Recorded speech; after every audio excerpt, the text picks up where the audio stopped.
This episode of Stand Up and Holler is brought to you by Thrive Fantasy. Come prop up on Thrive Fantasy this football season. Thrive Fantasy is a daily fantasy sports and esports app for player props. With Thrive, you can eliminate the countless hours of research and focus on only the top tier athletes that have the biggest impact on the game. Choose 10 out of the 20 available player props to build your lineup. Each prop is assigned a fantasy value for both the over and the under based on how likely it is to hit. Hit the most props and rack up the most points to win a share of the prize pool. Use promo code REACT when you sign up today, and you'll receive a 100% instant first deposit match up to $100. Download Thrive Fantasy on the App Store or Play Store or by visiting their website, www.thrivefantasy.com. Sign up and prop today.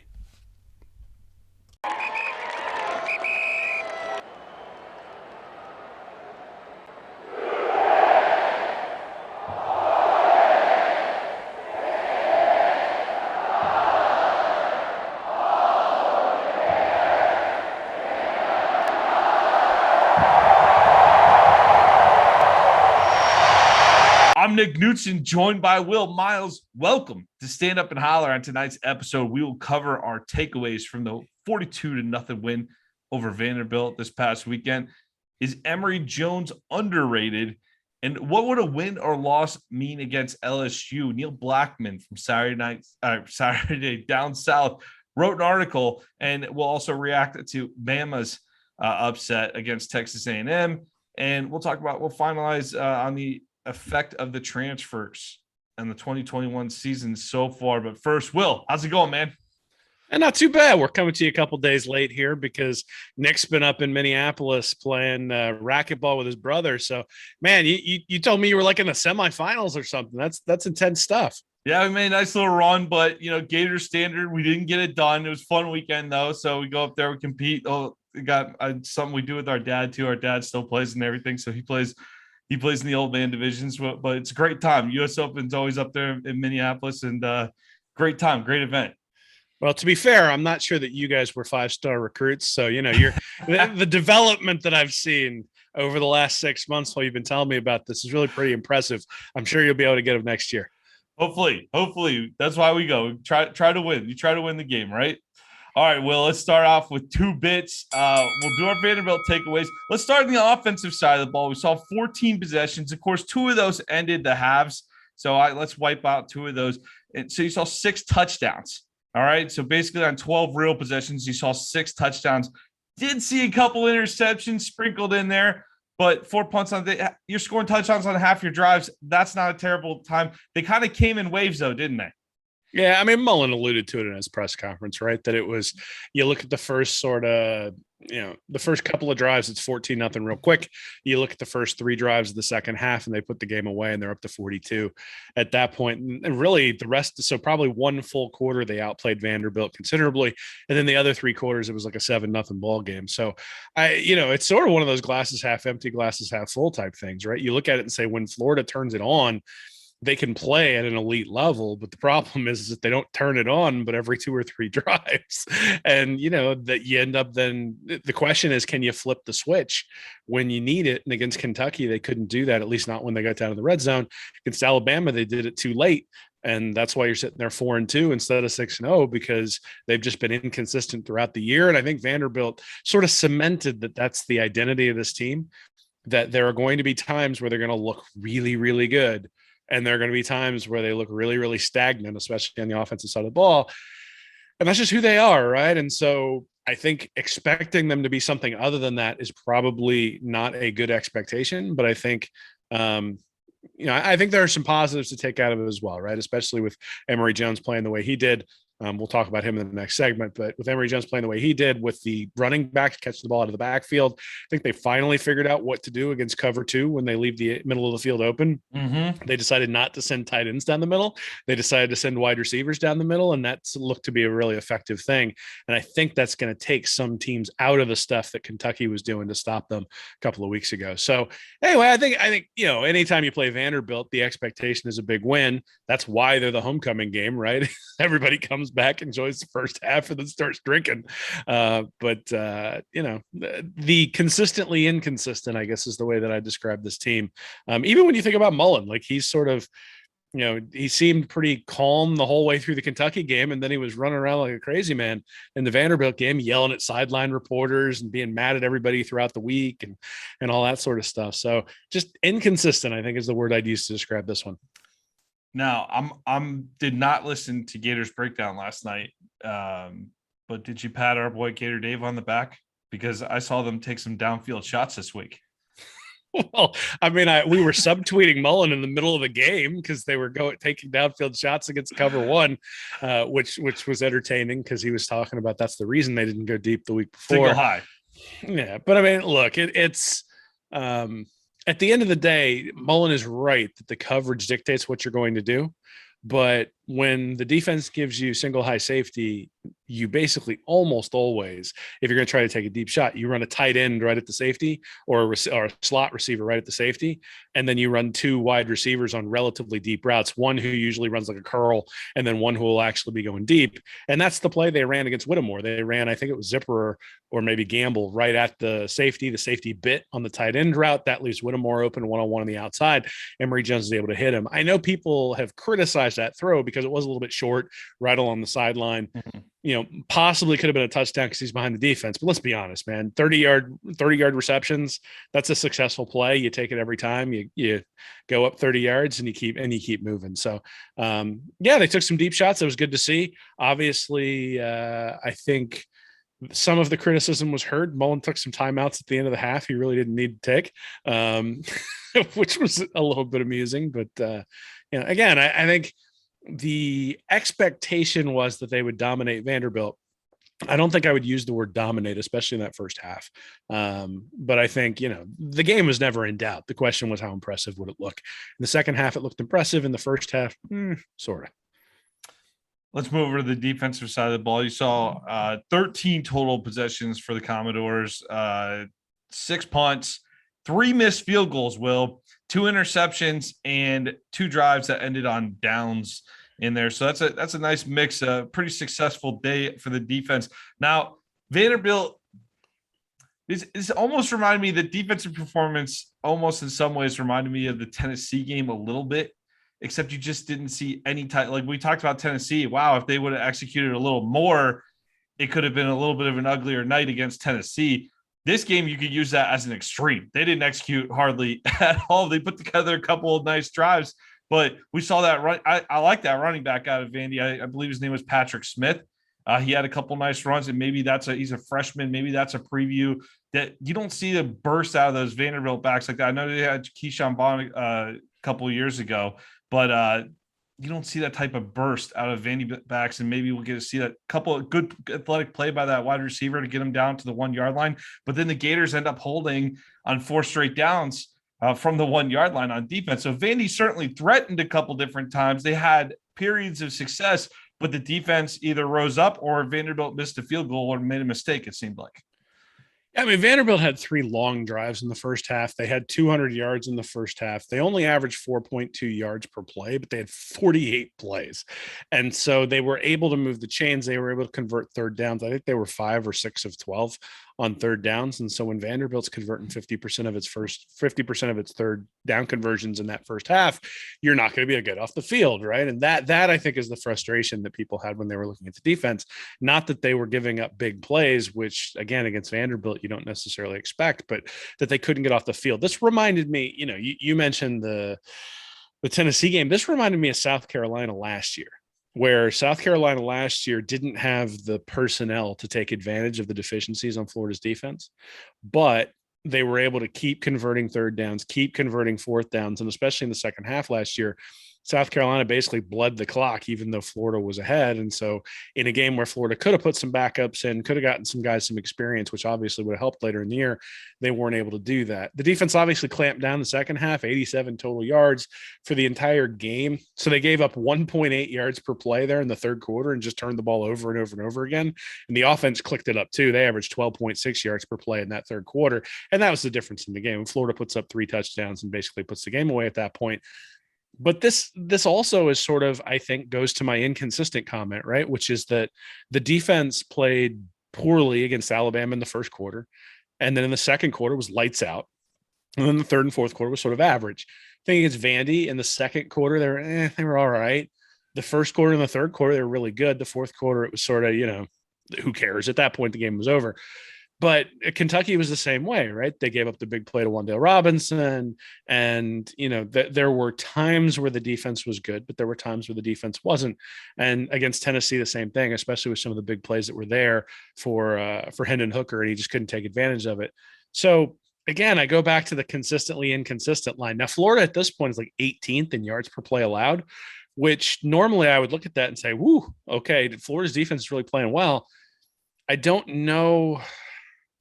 And we'll get into the Alabama game. I don't know whether that's a real number.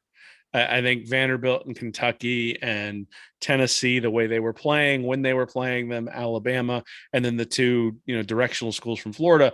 I think when you play those teams, the question is it really for real? Is the defense really for real? But they have been consistently getting better week after week after week after week. And I'm going to be interested to see when they go play LSU, and then obviously when they go play Georgia, is some of the improvement that we're seeing for real, and can they put together a full 60 minutes? Because that's the thing, is I think the next two games are going to tell us, and really the Georgia game is going to tell us, does Florida have the top gear, right?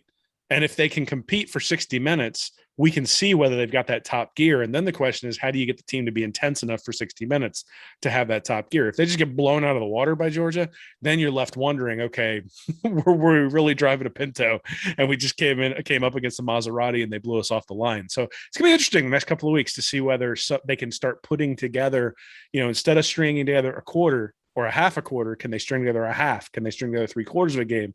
Can they string together a full 60 minutes and come out there, stay focused the entire time, and stop with the inconsistencies and just put together a good, solid 60-minute game? So all in all, I haven't seen that full 60 minutes yet this season, but as you said, consistently inconsistent. 42-0 though, not a bad score against Vandy. That's about what you want to see, something like that type of margin against Vanderbilt most years. However, still room to grow, still room to improve. Overall, Will, regarding the Vanderbilt program, did you see any young players for Vandy that kind of fit the mold they're looking for, with Barton Simmons coming in to be that GM of the Vanderbilt team? I know we've talked about it a little bit on this show, but they're doing some different things under Clark Lee. The players just aren't there right now for Vanderbilt, though. It's got a few years to build, and will they give them the time? Will they give them the patience to do it? Well, I mean, I think they'll give him the patience. The question is going to be, Ken Seals was somebody who they brought in who was a pretty high level recruit, and he's just regressed. Last year, he was okay, but not great. This year, he's been terrible, and he tore apart Florida's defense last year. And this year, he just wasn't able to do it. And I think some of that is personnel, but I think some of that is he's really regressed this year. And you look at, I understand why they only had 73 yards against Georgia. Georgia's really good defense.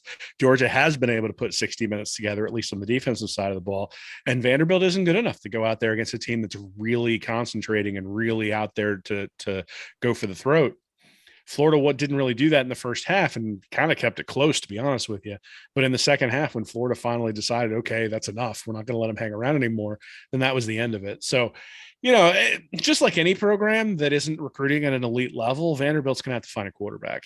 And Seals doesn't look like he's it, which means they're going to have to find a new quarterback. And when they find that quarterback, that's going to be the real task for Lee and the task for Barton Simmons is, how do you find a quarterback who you can convince to come there?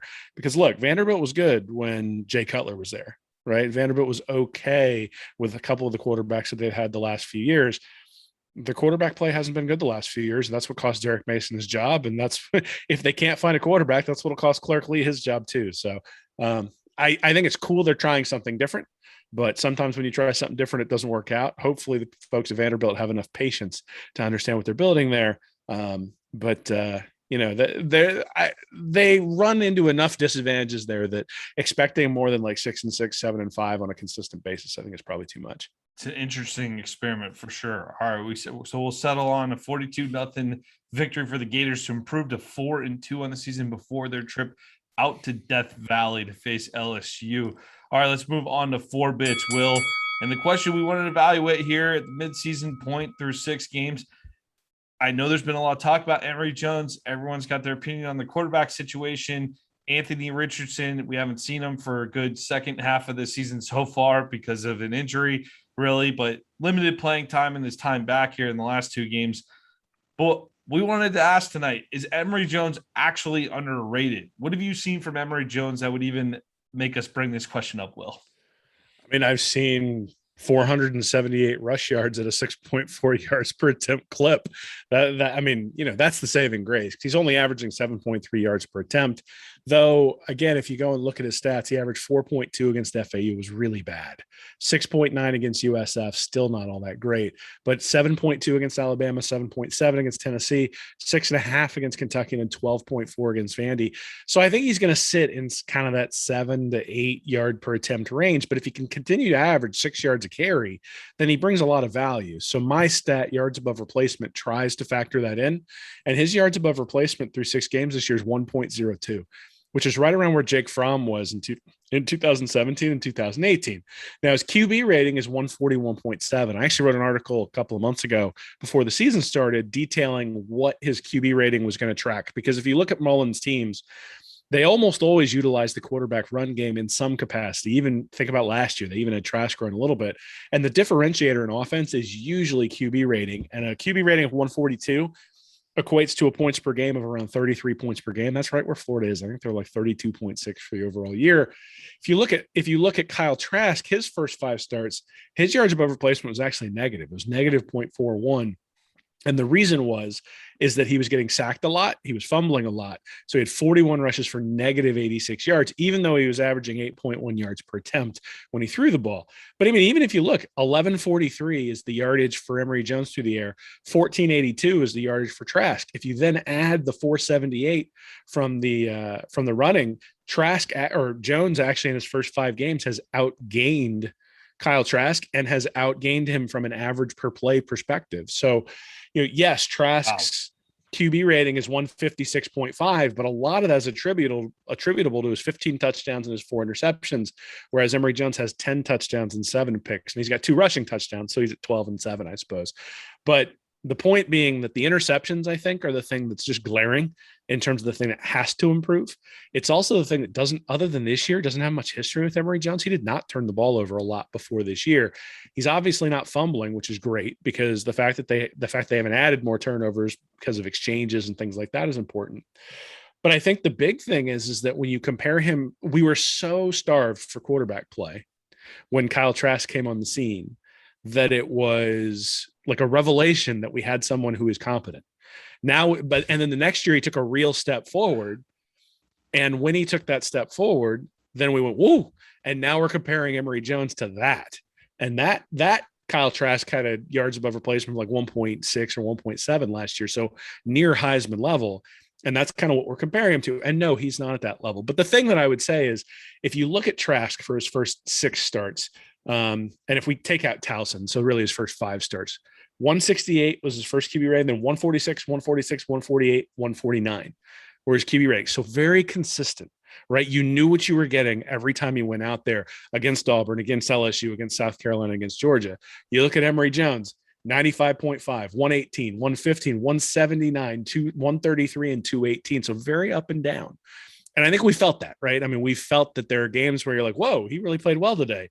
And then there's a game where you're like, he played like garbage today. And that's the difference between the two of them, I think, when you look at the overall, the way it feels, because the statistical profile is that Jones is a much better player after 6 games than Trask was after his first 6 games. But the turnovers and then the up and down nature of, his QB rating against Alabama was 116. His QB rating against Kentucky was 133. Not very good. And his YAR was negative against Kentucky, and it was at 0.25 against Alabama. So in the 2 games Florida lost, he's been average. And every game other than FAU, he's been well above average. 0.83 against USF, 2.54, so really Heisman level against Tennessee because he ran for 144 yards. And then his YAR was 4.99 against Vanderbilt. Again, that's Vanderbilt, but still, that's what you expect somebody to do against Vanderbilt. So is he overrated or underrated? I don't know. I think the statistical profile says that he's a good player. I think part of it is that you got Anthony Richardson sort of, with a QB rating of 200 and a yards above replacement of 8.5, even after the last couple of games where he hasn't really done very much. And then the other part is that Anthony Richardson still has accounted for something like 26% of all the Gators' explosive plays for the year. And so, you look at that and just say, there might be somebody better waiting in the wings, but I got to be honest that Emory Jones is a pretty good option. And, I think you're going to win a lot of games with him. But if you go back and look at that 2017 Georgia team, the reason they were able to make it to the national championship game was not because of Jake Fromm. It was because they had a really good defense, and Jake Fromm was able to game manage that team. And I don't know that Florida has the level of defense that Emory Jones is going to be able to game manage Florida into the SEC championship or the national championship. And, if that were true, they would have won against Kentucky. And the fact that they couldn't win against Kentucky basically means all those dreams go away of SEC titles and national titles. And I think that's what you're going to get, is you're going to get somebody who's Jake Frommish from here on out. The question is that good enough? We're not built for that style of ball with this team right now. That you need the offense to perform at an extremely high level. And obviously the shadow of Anthony Richardson looms large in the conversation regarding Emory Jones, but you do at some point have to separate the Anthony Richardson factor and just have an independent conversation about Emory Jones and his performance. So clearly Mullen is taking the approach he's taking with Richardson. We can't do anything to change it. How's Emory Jones doing? In general, Will, what have you seen from day one this season versus the last performance here against Vanderbilt? Which area have you seen Emory Jones improve the most in that encourages you going forward? He seems less flat-footed when he's making throws. I think he's going through his progressions a little bit faster. I think he's much more decisive when he decides to hold the ball. I still think that he stares down receivers. I still think that he misses defenders. Like the interception he threw against Vanderbilt, originally when it first happened, I thought that he must have missed a dropping defensive lineman on like a zone blitz. It was just a linebacker who sat in his zone. And the fact that Justin Shorter sort of curled behind him, it's look, that I know that's your first read. You can't throw the ball there. And if you look at it, he had Whittemore open in the flat because there were two linebackers in that spot. He also had Jacob Copeland on a curl up at the top, up at the weak side of the formation open too. So switching from what is, Mullen talks about the coverage dictates where you go with the football. Well, that's true, right? But the coverage when it's there has to dictate where you go with the football. And I think the processing of that is still kind of slow. Again, I don't think he's been an awesome thrower of the ball this year. I don't think the stats bear that out either. If he was JT Daniels back there behind the line of scrimmage and taking sacks, or even Kyle Trask and taking sacks, he would be well below average. It's the running game that really differentiates him from an average quarterback. And that, I think, the decisiveness in the running game, ever since really that USF game where he was a little bit tentative. And then in the Alabama game, he just sort of put his head down and went. And against Tennessee, same thing. Kentucky, a little bit less so, but they were doing some stuff that made it difficult. And then against Vanderbilt, that he had less carries, but I think that's just because it was Vanderbilt. So what do you expect to see against Georgia and LSU in the next coming weeks? Do you think teams are going to step up and continue to put pressure on Joe? Obviously, Vanderbilt was severely outmatched. LSU, even though they're struggling talent-wise, less so. Georgia, definitely not overmatched. So what are we going to see in the next couple of weeks here in terms of a defensive game plan toward Emory Jones? LSU, I think LSU's 106th right now in yards per rush allowed. So I think they set up pretty well for Florida to take advantage of that. Now, I would have said that last year too. And obviously Florida struggled. LSU was really struggling against the pass last year. You got Kyle Trask coming in. And to be honest, other than the turnovers and all the sort of weirdness that happened, Florida probably wins that game. I think you can actually say the same thing about Kentucky this year. There's a bunch of weird stuff that had to go against Florida. But at some point, that weirdness, you got to sort of make those plays to make sure that takes place. Georgia, I don't know, man. It really is the immovable force and I don't remember what the saying is, but they used to use it in pro wrestling all the time, where you've got the immovable object and the irresistible force, something like that. And that's really what it is, because Florida's going to want to run the ball and Georgia's going to want to make them throw it.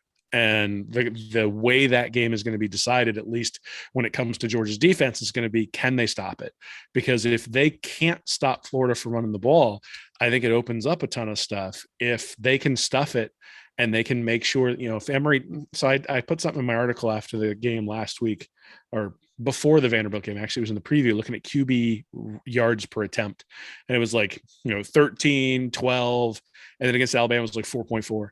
And then the next week against Tennessee, it was up around 9 again. And then it was down at 4 again against Kentucky. I think that's really what's going to dictate things is, can they get Emory Jones running? Can they get Anthony Richardson running? If they average something like 8 to 10 yards per rush against Georgia, I think it's a really close game at the quarterback position. But if they're averaging 3 or 4 yards per rush to quarterback position, it's going to be a really long day, because this is not a team that's equipped to handle the pressure that's going to come from up front, especially if it ends up 3rd and long. And if they end up with a couple of offsides penalties or false start penalties that put them in 3rd and 7 instead of 3rd and 2. Well, luckily you tend to complete wheel routes more than 4 yards down the field. So let's hope we see a little more of that this year. All right, let's move on to 6 bits and talk about what a win or loss against LSU would mean. You sent me an article by Neil Blackmon at Saturday Down South called Florida football game as struggling LSU is massive for Mullen and the Gators, where Blackmon essentially made the argument that this game is the game of the season for the Gators. Forget Georgia in a couple of weeks. He was saying taking care of business at LSU while LSU's in the shape they're in needs to happen. He threw out different reasons why. He even acknowledged at the beginning of the article, before you roll your eyes to the back of your head with this argument, let me make my case. I wasn't buying too much. He threw out the shoe game. You got to make up for the shoe game. He threw out Mullen's ability to take care of business week in and week out. Basically, he mentioned that the Gators have only won 2 of their last 7 against Power 5 opponents, as a significant talking point in the article.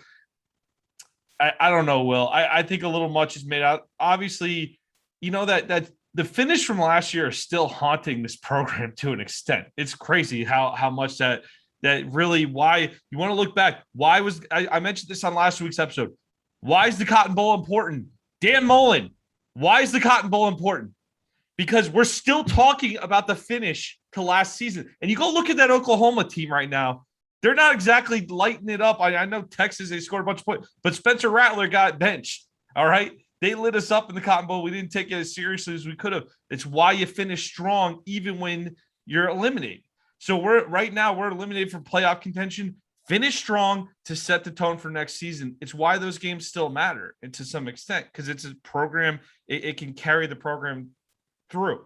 So back to Blackman's point, though, I think the shoe game is still a part of it, and it's very vivid in people's memories and everything. Obviously, that's going on with LSU.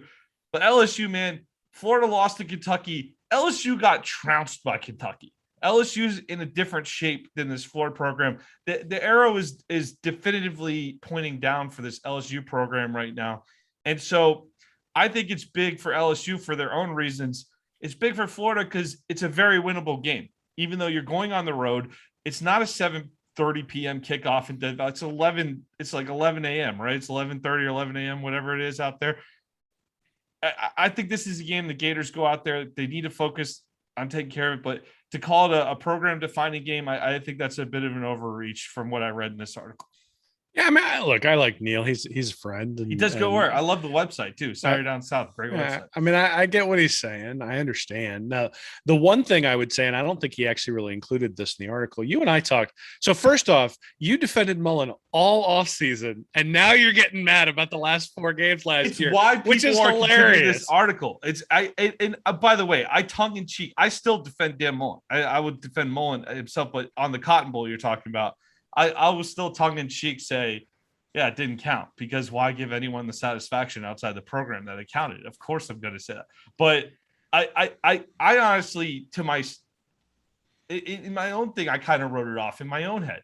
And so I have the last couple of weeks here said, well, we're seeing why it was important now.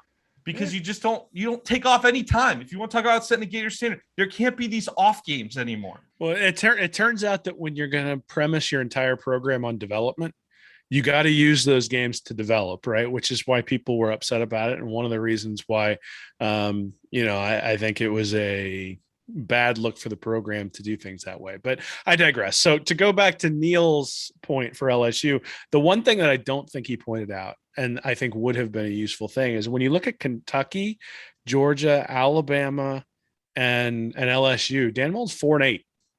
And if he loses to LSU and he loses to Georgia, he's 4-10 against the four best teams that he comes up against on a yearly basis, and the teams that are most likely that he's going to come up against that win 10 games. And that's just not good enough, man. Like, at the end of the day, 5-9 isn't good enough either if you beat LSU and lose to Georgia either. So it's going to be the same discussion. But at the end of the day, last year you had an opportunity to take advantage of a wounded LSU team and you didn't do it. This year you have an opportunity to take advantage of a wounded LSU team, and you better take advantage of it. Now, the only thing I would say is, what do you really get by winning this game? I think you calm down the noise. Everybody's excited going to the Georgia game because it's a big rivalry game. People have hope that you might win the Georgia game. Hey, maybe Emory Jones turns a corner, or maybe Anthony Richardson has another bunch of big plays against LSU. So we can argue about that for a couple of weeks during the bye week. But at the end of the day, the only thing you've really done is probably put a stake in Ed Orgeron's existence there at LSU. And I don't think losing to them changes the season all that much, except the noise gets loud enough that I do think Mullen's going to get asked some tough questions, and then that maybe makes him make some tough decisions. And that has been one of the criticisms for Dan Mullen, is that he has been unwilling to make tough decisions when it comes to people who've been on his staff for an extended period of time. We don't have to rehash all the staff members who've been criticized, but certainly we all know that. Win over Georgia does something different. So if you're asking me which one is most important, win over Georgia does some pretty significant things. One, we get to brag all year long, all off season long, that we ruined their season, right? I'm the guy who wrote the 1980 book that you can go find on Amazon. That's a gag gift for people. And, the reality is that to be able to drive that stake into Georgia's season, to cause sort of the discontent, to make people in Athens start doubting Kirby, to get the noise going there, showing that Kirby can win the recruiting championship, but now he's 2-2 against Dan Mullen, I think is important. And then the other thing is, I already mentioned this earlier, that if you can compete and beat Georgia, that shows that this team with Dan Mullen's players has a top gear that can compete with anybody in the country. Right now, we presuppose that because of the 2-point loss to Alabama, that, hey, we can play with anybody in the country. But now you've got the Alabama loss to A&M. Alabama hasn't looked all that great on the road. What does that really mean? But if you go and you take on a Georgia team that's undoubtedly going to be undefeated at that point, I'm pretty sure, that's probably just throttled the Kentucky team that beat you, and you're able to now take them on, go toe-to-toe with them and come out with a win, I think at some point what that suggests is all the talk about development, all the talk about coaching, all the talk about you don't need the top-tier recruit. Well, look, 2-2 against Kirby Smart, right? Like, at that point, I think it starts to at least make people question that. Now, granted, you can't have the slip-ups against Kentucky, against Missouri, and those sorts of things too. But it says you've got a top gear that is competitive with these guys. And if you can reach that gear once, then there's hope that you can reach that gear over and over again. And if Anthony Richardson turns out to be as good as he looked in the first couple of games, you might really have an opportunity to turn into that top gear. So that, to me, would be the reason Georgia is way more important than LSU. Is I just don't know that in the grand scheme of things, even a loss at LSU doesn't do anything other than sort of dampen all the expectations for the Georgia game and make it a miserable 2 weeks. Right. And quite honestly, if Dan Mullen loses to LSU, I want those 2 weeks to be miserable. I want him in the damn film room, figuring out, what am I going to do to just torture Kirby Smart for 2 straight weeks, 18 hours a day? Because damn it, I don't want to lose to Georgia again. Will, did you say a week or two ago, like you'd go 4-8 and lose to Georgia? You'd go 4-8 with the win against Georgia. If that meant guaranteed beating Georgia, you would take a 4-8 record this year. Absolutely. I guess 5-7 at this point. 1980, bud. 1980. That means a lot to be able to go to Georgia fans. And look, I mean, at the end of the day, we're not, unless something really weird happens, we are not going to the SEC championship game. We're not winning the SEC championship. No. We're not going to the playoff. The best we can probably do is get back to the Cotton Bowl or end up in the Orange Bowl or something like that, right? And so we've already established, you mentioned this last week's episode, we've already established that's not important. Now, the bowl practices may be really important. The development time may be really important, but we've established based on last year that that's not important. And so what's important to me? Obviously saying that sarcastically. Absolutely. That's something now that we do want to start. I mean, if anything, the loss to Kentucky makes you realize, like, I know college football is seems like this binary thing now. where if you're not in the playoff hunt, why does it matter? And we were saying, well, why should I buy a ticket to go see the Orange Bowl this year if the Gators go?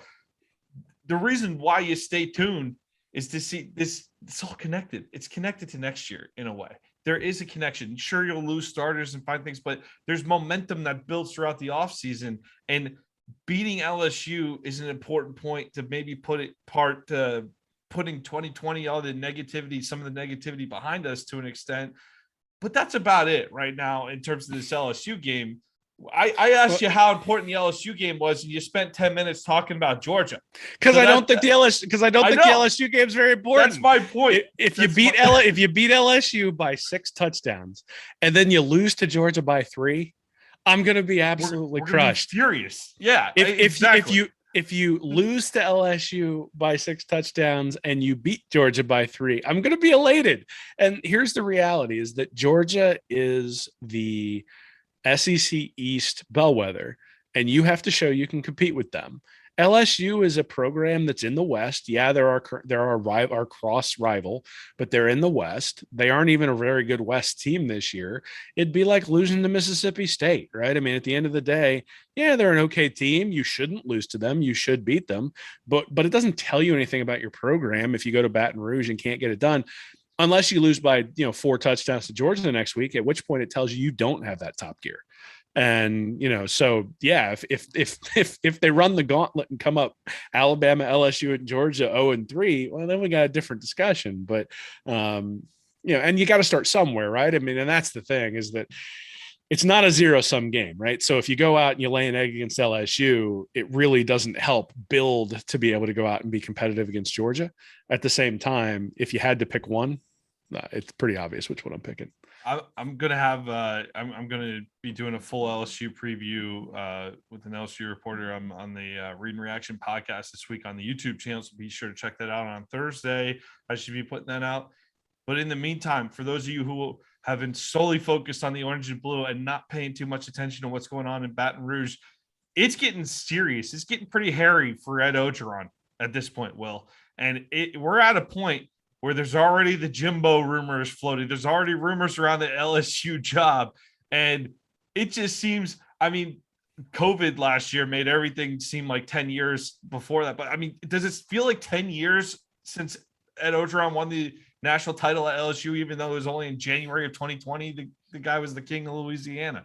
Yeah, I mean, a little bit. I think so. They need to be careful down there. And the reason I say that is because when you look at, like, there's been a lot of comparisons to Gene Chizik, but Chizik had the 21st and the 23rd ranked recruiting classes in 2008 and 2009.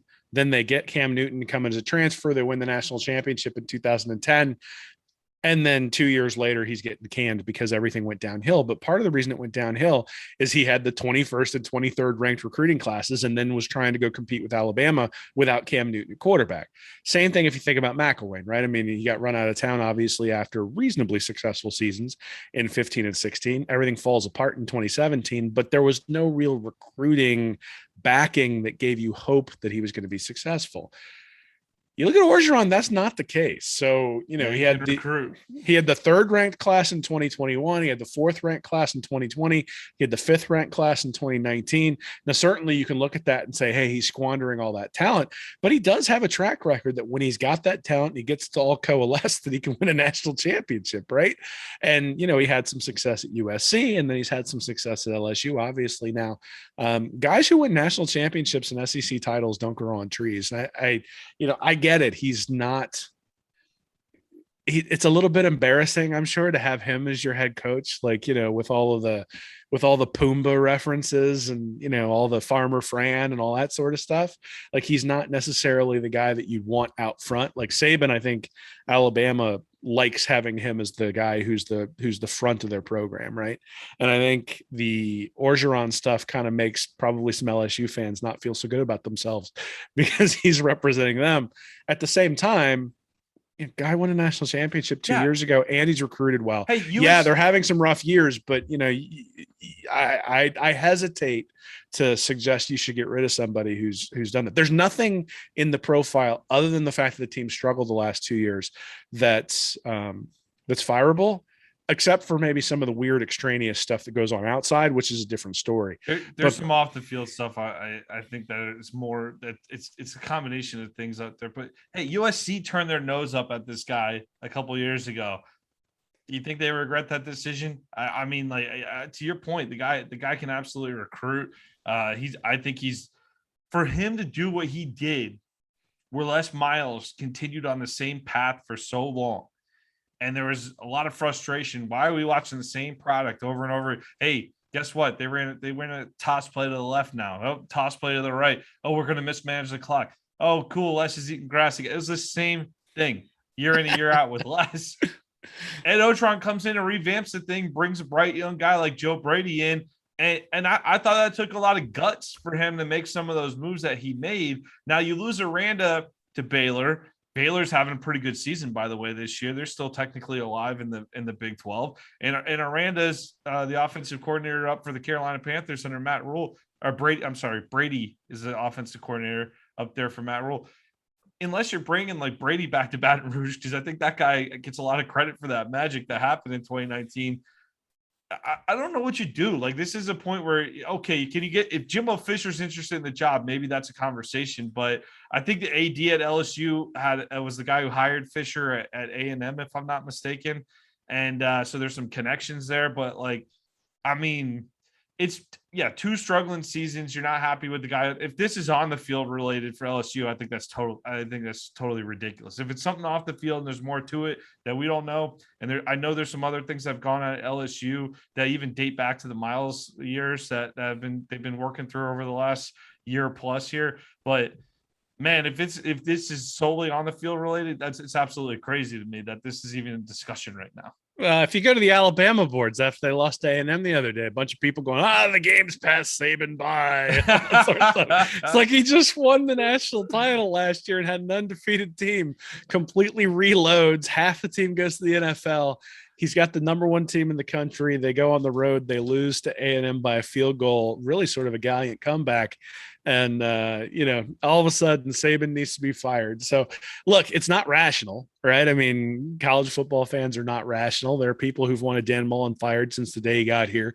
There have been people who've wanted Dan Mullen fired every time he's lost to Georgia. And there are people who want Dan Mullen fired every time we have a national signing day. And you look at the recruiting rankings, and the reality is that's not the way the world works.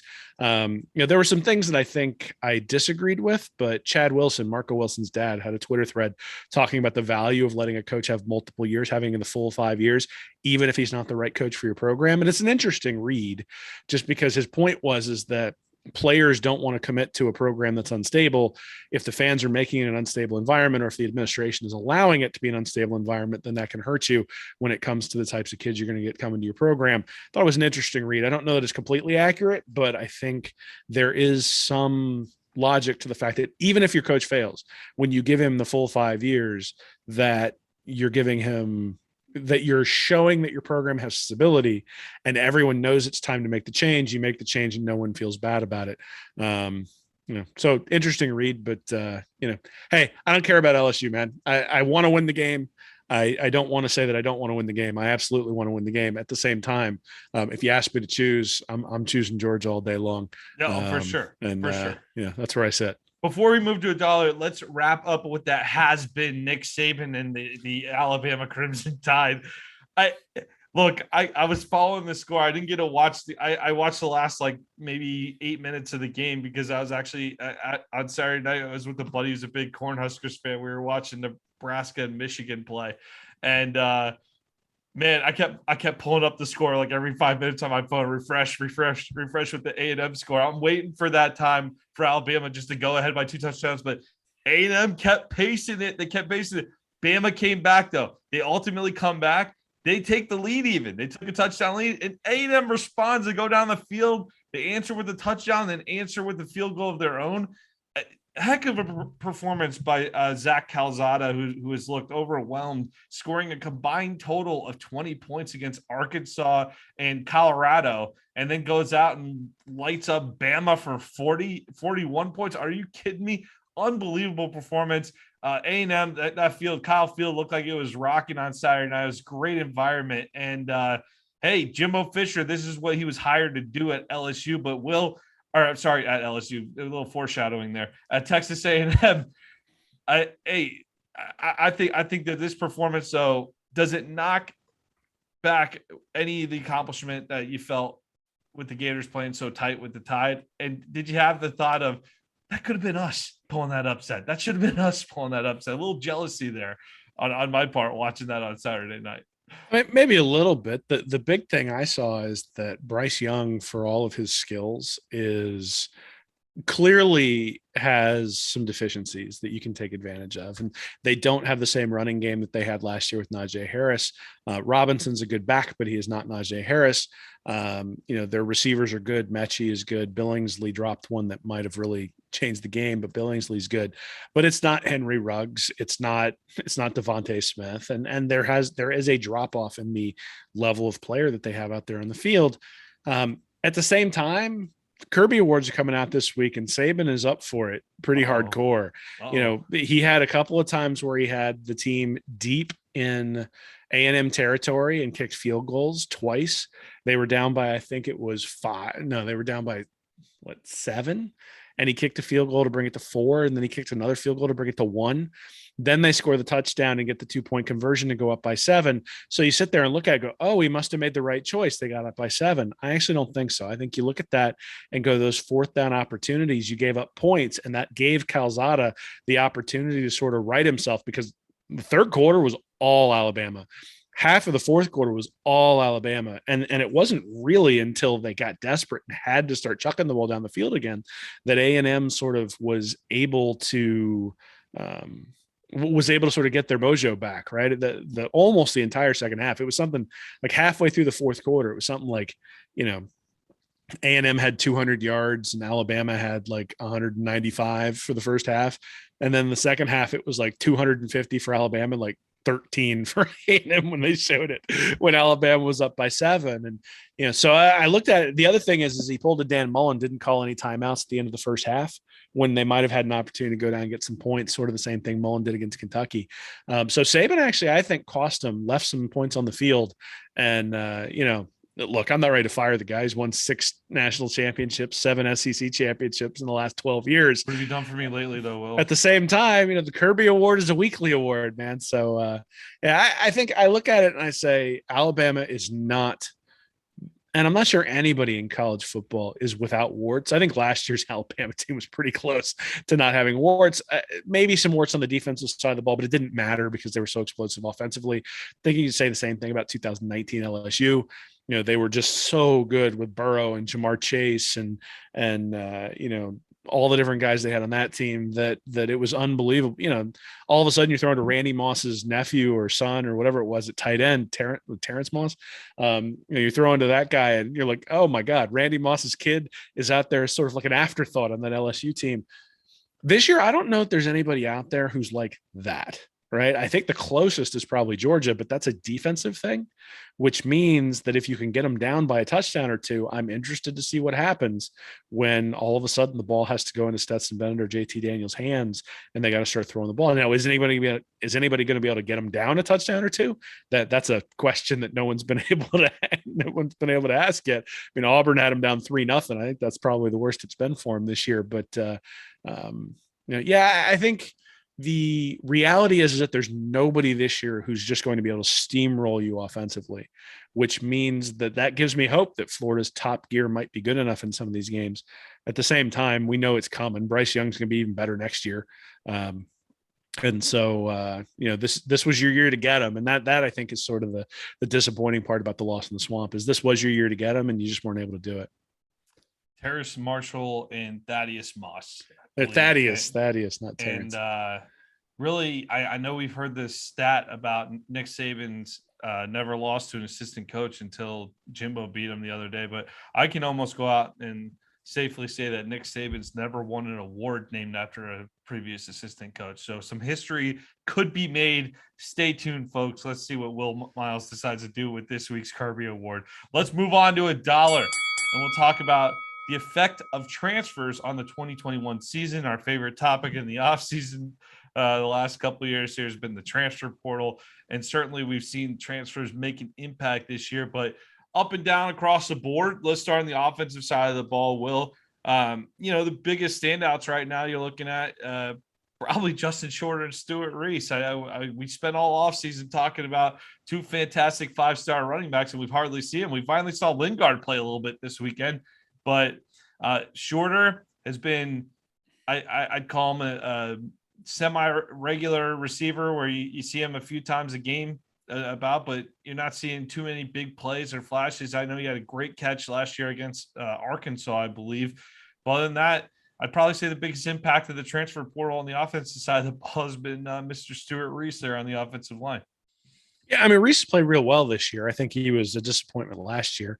He was the best player on the field in some of those early games, but has been nicked up a little bit. The entire offensive line's really been nicked up as the Gators running game hasn't been quite as good the last couple of weeks. It's still been good, but it hasn't been elite like it was before that, though I still think they're ranked like third overall in offense in FBS. So they're still doing a pretty good job. Yeah, it's interesting when you look at the transfers on the offensive side of the ball. You had Van Jefferson and Trevon Grimes who came in, and obviously Jefferson, I think, was a really significant contributor. Grimes was a contributor every year, but never really progressed to the elite level that we thought he might get to.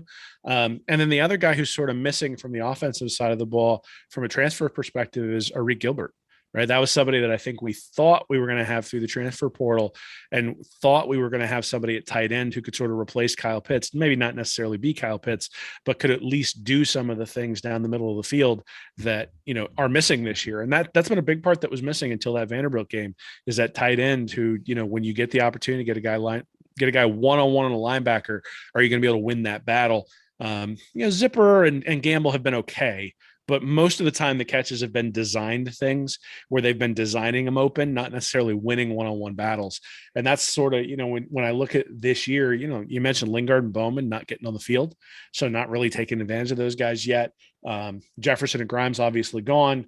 Reese still out there, but then Arik Gilbert was the guy that I think we were excited when he decided he was going to come to Gainesville. Obviously, he's not playing for Georgia either, so there are other issues out there beyond just. It's not like it's a Dan Mullen thing that he has not been able to play since last year with LSU. Left that program early, comes to transfer to Georgia, transfers to Florida, then transfers to Georgia, and now's not playing. So a lot of weird stuff going on there. But at the same time, in terms of who we thought maybe in like January, February, March would be big contributors, we haven't really seen it. And you mentioned Shorter. I think you were kind of kind, right? There've been a bunch of drops from Shorter on deep passes, and he really hasn't been much of a difference maker. He's out there. He's a good blocker. They love running the man on curl routes. He's 6'4". It looks like he can run very well and just runs curls all day. I don't understand it. Look, I mean, I haven't seen anything when you get him the ball in a little screen pass. I haven't seen anything that indicates he's going to take it to the house. You get excited when you get a 5-star, but not every 5-star works out. Not every 5-star is going to completely pan out. And in this case, I think Shorter might have an opportunity to get in the NFL based on what he's shown. But at the same time, I would expect him maybe to come back next year as well, because he's going to need it from the standpoint of development. Is there a reason why we don't push him downfield much? I mean, I don't know. I think probably because you've got Jacob Copeland doing that, and I think Copeland's a more explosive player. Great. I mean, just goes to show you on the offensive side of the ball, for as much time as we spend talking about transfers, there are a lot of those players that are already in the program, and to some extent, but you don't want to go too far and say the transfer portal doesn't have a big impact, because you can flip over to the defensive side of the ball, and that defensive line, you got Cox, Newkirk, Valentino. They've all had pretty significant impacts so far in this 2021 season. Yeah, I mean, again, though, I think, the interesting thing is the first couple of years you looked and said Jonathan Grenard is the best player in the defense. He's a transfer. You looked at big impact. You looked at a guy like Van Jefferson. You said he's the best wide receiver we have. Big impact. I don't know that we've had that from a transfer on the defensive side of the ball. I think Tyrone Truesdale is a good player. I think Antonio Valentino is a good player. I think Daquan Newkirk is a good player. The depth up there up front on the defensive tackle especially is important, because it allows Gervon Dexter to stay healthy and then have him in there in important plays. At the same time, none of those guys has proven to be a massive difference maker when it comes to the defensive side of the ball. Cox was the guy that we all looked at and said, okay, 5-star recruit, committed to Georgia, didn't work out there, comes to Florida. We need that guy to be Jonathan Grenard, and he hasn't been. right? He's got, But depending he upon where is, you go, he's got 6 sacks on ESPN right now, but 1 everywhere else I go and look. They've got him having 5 sacks against Tennessee. I think I might have remembered that. But yeah, I just haven't seen that kind of impact. It's interesting because Carter is doing a great job getting the quarterback. The defensive line for Florida seems to be able to get to the quarterback with its front four, certainly seems to be able to stop the running game. But if Cox could really turn it on and get 5 or 6 sacks the rest of the year, all of a sudden it transforms this defense into something that right now I think it's ranked 18th overall in yards per play, but I think that's kind of paper tigerish. But if he can get 5 or 6, if he can really start consistently putting pressure on the quarterback, then I think that becomes I think it becomes realistic to expect Georgia or Florida's defense to play much, much better. Cox that may not have the statistics we all want to see, but we certainly see him flash in moments. The talent is evident when he's on the field, even though we haven't seen that translate necessarily into the type of performance we've seen from Grenard. And I would argue that too, that Newkirk and Valentino, they've come in and they've just done the job we've asked them to do. I don't think that we were looking at them to be total difference makers in terms of elite performing at elite levels. They were coming in to provide depth, and we were looking for Dexter to step up and be that elite performer. And I think that's played out pretty well in that situation. And the depth on the defensive front, it just seems it's night and day from 2020. That's absolutely true. The defensive backfield, though, you look at it, Jadarius Perkins comes in, and we just saw Elijah Blades. Well, we didn't see much of him because he's already back in the transfer portal, apparently. So he's off the team and back at it, looking for another place to play here. So I would say outside of the defensive front and maybe Stuart Reese, you're looking not as much of an impact as you'd like to see in terms of a major impact, but certainly more of a benefit than not. I mean, I don't know. Jadarius Perkins played a lot the first couple of games. We haven't seen much of him until this last game against Vanderbilt. We'll see if he contributes considerably. Now, Jason Marshall, I think, has stepped up to play really well at corner, and with Kyrie Elam coming back with Elam and Marshall, and then you look at a guy like Rashad Torrance, who's really stepped up at safety. I think the defensive backfield is a lot better this year, but that's not because of the transfer portal. And the transfer portal is basically depth. And, I don't know what happened with Blades. I have no idea. I thought it was a little bit weird that Mullen went out of his way to say that he sat down with him and dismissed him from the team. So, we'll see. I'm sure more information will come out about that as we go. But the reality is that, the Blades wasn't getting on the field. Perkins hadn't really been getting on the field that much because some of these younger guys have stepped in. Now, I think that's a good thing, right? It's a good thing that those younger guys are starting to establish themselves at the same time. And this is, so I don't know how things are going to shake out because I know they've proposed some rules about like if you have a guy transfer out, you can bring a guy in and then the initial counters are going to change and that sort of stuff. But the way transfers were handled before the transfer portal became a really large portion of the program was that you had to hit on them. Because when you brought in a transfer guy, you were using an initial counter that you then couldn't use for high school recruiting. And so, in high school recruiting, you've got 4 years to figure, or 5 years even, to figure out whether the guy's going to fit. If you hit on guys, 30, 40, 50% clip, you're going to be okay because you bring in 100 guys and you really only need 85 of them. And to be honest, you really only need 23 or 24 because you need the 11 starters on either side with a couple of backups to make sure you've got injuries taken care of, and you'll probably be okay. But the transfer portal starts to make that a little bit more hairy, right? Like having Van Jefferson and Trevon Grimes come in is a big deal, but that means you have to hit. And it's a good thing Florida did, because now you're looking at who would have been at wide receiver had they not hit. The fact that they haven't hit on Justin Shorter, at least not significantly, means that, there was some high school guy that they didn't sign that they could have because they used that counter. Now, again, if the counter rules change, then the effect of missing on a transfer changes. But that's my real concern, is that if you're not hitting on these guys at a clip higher than you would with them being high school recruits, then it becomes a problem. And Blades obviously is a non-hit. And then we'll still see with Perkins, obviously. I think we've seen some flashes from him. We'll see whether he can play consistently and whether he gets more playing time as the season goes along. Yeah, time will tell how everything will play out, obviously, but we wanted to check in, little mid-season check-in on the effect of transfers on the 2021 season. Will, heading into Tiger Stadium, Death Valley, for a noon kickoff on the Eastern time here. Very weird to play LSU at noon. I definitely enjoy watching these two teams play at night. It feels like a shame whenever the game is not at night. But hey, let's go into Death Valley and take care of business this week. Yeah, man, it's going to feel weird mainly because the game will be over by, 3:00, 3:30, and then we've got a full 2 weeks until the next one. And obviously that's a 3:30 game there on the 30th, but at the same time, it's a long wait until that game. So it's going to be a lot of hype, a lot of fun leading into that one, but certainly hope we get the win in Baton Rouge. I will say, want to thank everybody for signing up over at Patreon. If you go to patreon.com/read-and-reaction, we're going to have a bonus up after this, going to be looking at sort of the mid-year review. So if you're interested in, if you like what you listen to here, you'd like to hear more, head over there, hear us talk about the college football playoff favorite, coach of the year, Heisman favorite, and our picks for breakout player for, the Gators this year. A little bit of more broad college football talk as well, but some Gator stuff to bring it home. Thanks for tuning in, everybody. We'll see you next week, and go Gators. Thank you for watching this episode of Stand Up and Holler. Be sure to subscribe to the Read and Reaction YouTube channel, join our Patreon community at Read and Reaction for bonus content each week, and check out our website at readandreaction.com. I'm Nick Knutson, joined by Will Miles, and as always, go Gators.